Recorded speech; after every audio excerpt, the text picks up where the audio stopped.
na obi ka etwe asem na obi so esu kwan ukọ eye Asante mantemu a ene Homabenase ohina wo ho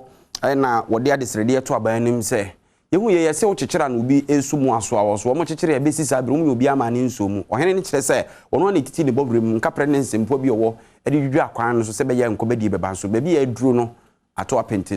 so esu frema mantimpanifo hwe na omegu kwan no so mo se be ya odwumadi a wodie no enkawuram na obetimi anya so mfaso Homabenase ayekura ewo bosomtwe mansinimu ewa Asante mantam ha wo mudwuma pa wo mudie ayekuayo ekwan efi ho ede kwasewua ene donyina nyina asei amanfo mpotam ho ekirema eho mudwumadie ye pa wo epebere mu no emfuturo ena ekuomo sensuo nso to a enya de omutimede omuniema mpo efi ho ebekuru enam se ekwan no atutuo nti ahyenkafo bina empe ho fa na antwipo sia kotoso emienu eye Homabenase hene wo kirema wo sra Ghana ban se wo meboa no aban eku kocha no ye besi semia eno ye besi donyina eje se titirifu ni Homabenase de ase enka man ekwan ensuo eya de bi ha manfo wo mpotam ha ye pa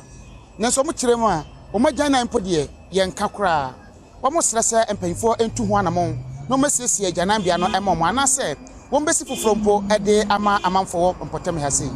titiri so obi ya le ni ade ko hospital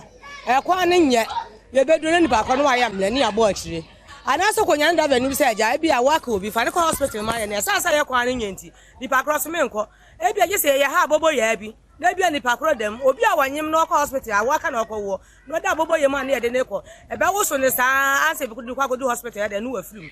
ye ha pa ne toilet no jana no ko so pa mu a e wo so no kro ntime ne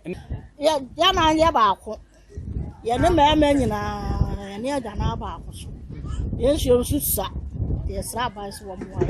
nana nkasemu Asante tudwa sei wo be sra Ghana fo pa se Ilevia eto a Ghana ban akofa ede aba no ye nsomu no watimi anya sika ede asiesie oman President Mills di vat buy sa amanfo twa ho ayi nan ni nsem bebrebe ema de no so ode gie kura wo sati so still na nkofo ka ho asa sese yi levy tax ya ban di be ebe bo ye kwampi so ye hiafo aye gukurum he enkaye